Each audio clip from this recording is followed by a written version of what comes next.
Hey guys, MrPokke here. So just a quick little video on what my thoughts on Donna's, considering that she has been out in Stella Sora for quite a couple of days now. So she's gonna be pretty decent across all of the modes.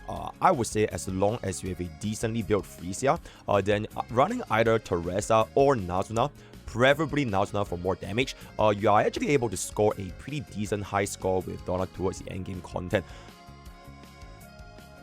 Well, I would say that while Donna can be used as both a versatile as well as a vanguard, she would be easier to build if you're going to be using her as a versatile unit, therefore running her with a support and upgrading her support skill.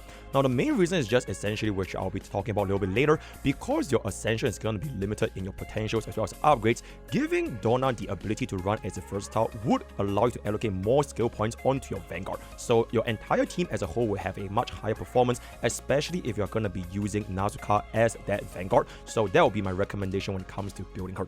I would say that there might be a potential hint that Fire Renze, or like a Lemon, if you guys know her by then, she might be getting a update to her team, because we do have a couple of Umbra 4-stars. So because Fire Renze has not really been doing too well because she hasn't gotten the full team for Umbra as of now, that might be the direction we will be seeing in the upcoming Stella Sora update. But that being aside, regarding Donna herself, she is pretty much just not going to be too useful for the auto attack as well as main skill, because as our current main DPS standard, she doesn't really outshine the current options that we have. So as of right now, I would say running her as a support skill as well as ultimate is going to be way more important. So for the support skill, she basically fires this 9 arrows staying on the field for about 6 seconds, and because the cooldown might stay 14 seconds, the effective downtime is pretty much almost none because it's only about 8 seconds. The ultimate will actually create a ring of arrows that will stay on the field, so in terms of upgrade priority, you will pretty much just focus entirely on the support skill, while the ultimate provides some damage. Is not gonna be the core part of utility, which is gonna be very similar for a lot of our current versatile units. For the emblems, just with the potential, for the level 70, you should definitely hunt for Aqua Penetration as per every single DPS, crit rate, elemental damage, as well as skill damage. For every single DPS, penetration is always going to be our #1 priority. For level 80, is once again going to be looking for penetration, alongside with a +2 or maybe even 3 boost towards specifically her support skill, so that her support skill is going to be the majority of her damage output, as well as maybe some additional crit rate if you can't hit the high amount of crit. Regarding the level 90 emblem, I would say Arrow Pursuit is going to be one of the higher priorities, because if you take a look at the ability, it will increase your snow piercing arrows damage, or rather skill damage, by the flat amount, and upon dealing your instance of damage, it will also do additional damage on top of it, which basically ties up her entire kit, because her main usage is going to be coming from mostly the support skill. And another really important ability is going to be your Frostbitten Arrow, because it basically allows a increased Aqua damage taken by the targets. So other than that, your Deadshot as well as Messenger Arrows are also going to be great picks.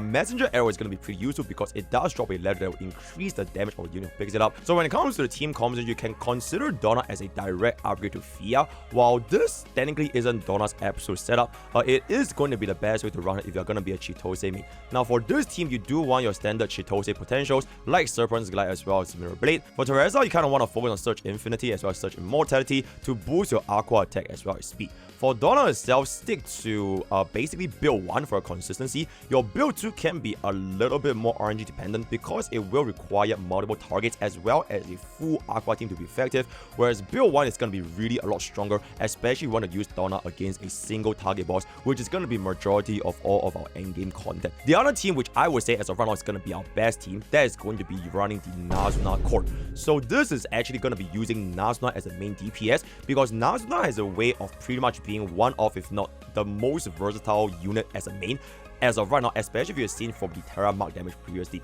Now the potential over here for Nazuna, despite being off element, is going to be fill the gap, because it will increase your support skill damage by 5%. So even though the teammates are technically versatile, the game kind of treats them as supports in this slot, so the buff actually applies. So for this specific Nazuna team comp, Frisia will actually act as the core damage dealer, so we will want Winter Script as well as Ice Vortex.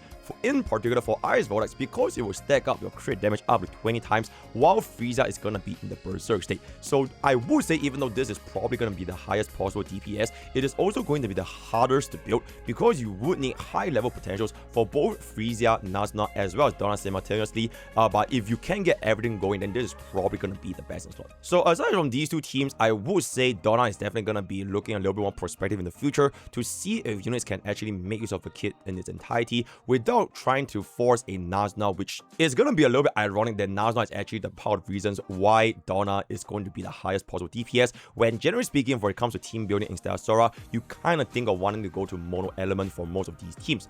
So now I would say that for those players who are thinking of putting for Donna, you can use her for end game modes and specific team comps, which can allow you to get a very nice comfortable clear if you're going to be combining her with a Nazuka main DPS. So from this perspective, because she does have the potential to run her as a versatile and therefore have an easy time achieving your career journeys, you can still run her for this as of right now. Then in the future, if we do get more suitable characters when we're going to be teaming up with her, then you could see even higher investments when that set characters comes out in the future. So generally speaking, if you're going to be chasing for specific endgame content which can make use of Donna's abilities, especially for her arrows, then she's going to be a pretty decent pool. On top of that, her playstyle is going to be rather unique compared to all of our current units in the roster, so for players who are looking to go for this kind of specific playstyle, you can also consider pulling for her. I would say whatever sort of event Aqua Disc is available, I'll pretty much just run it up, and I'll fill the support slot with maxed out event disc for the highest possible raw damage. For Donna specifically, it's going to be much easier to build as a support than a main DPS, which is why you can pretty much just run her in and use Frisia as the main kit with Nazuna. Of course, on the flip side, I also have a couple of run over here with Chitose running the main DPS, with Donna on the side as well as Teresa as support instead of using Nazuna, and this team was able to clear pretty consistently, and you can see the majority of the damage is definitely going to be coming from your Chitose, and your other two in the backline is going to be performing the main source of damage contribution. But unfortunately, because Nazuna is just going to be that good as a versatile, if you do have her, you can just potentially think of running her into this team instead, although that would mean basically taking away Nazuna from another team slot that you might have considered using for Geo team, especially previously with as Coronis. So this is going to be purely dependent on how you want to build your team comps for the respective endgame content as of right now. So for teams that, for example, for ground main teams, if you do have a Jerry into a S Coronis, I will personally just stick a Nazuna in that team just for the highest possible amount of damage, because Chitose with Donna and Teresa is not going to be super big of a difference, and this team in particular is going to be a lot easier to build when you're going to be bringing them to your Ascension. So in terms of a time quality returns as well as like the opportunity cost, because you can't really run Nazuna on two different sides, this team is gonna be my recommended option for most of the casual as well as free-to-play audience thinking about trying out Donna for yourselves. So with that, we've pretty much come to the end of my personal review on how Donna as a unit is going to be working in Stella Sora. Let me know what you guys think in the comments below on her kit as well as playstyle, as well as the overall performances you have found with her endgame. I am going to be looking forward to see what kind of team comps or units are going to be cooking in the future, especially because for quite a long time, Fire Rinse is not going to be getting a lot of love, and I personally do like her kit quite a bit ever since she was first launched, right? So let me know what you guys think. Use code POKE in terms of gamer subs, and I'll see you guys next time. Take care.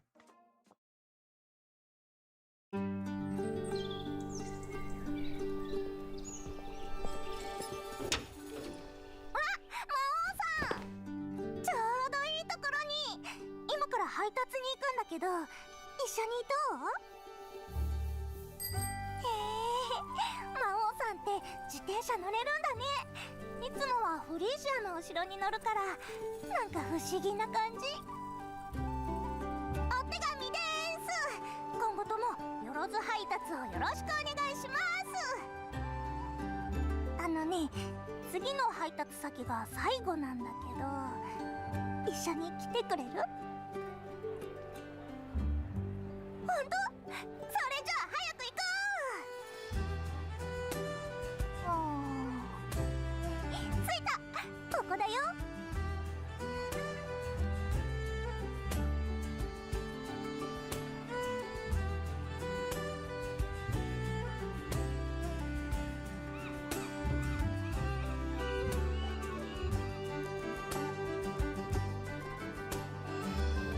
それじゃあ今日最後のお届け物は私から魔王さんに。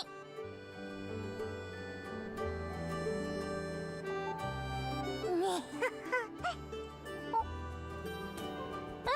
何これ？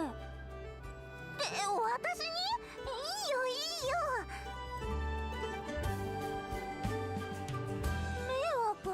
じゃないけど。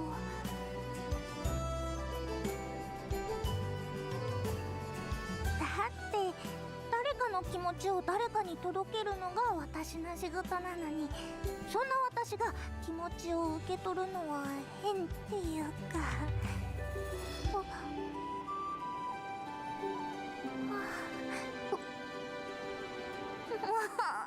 やだな。そんな風に言われちゃ受け取らないわけにはいかないよね。ありがとう、魔王さん。それじゃあこれからもよろず配達をよろしくね。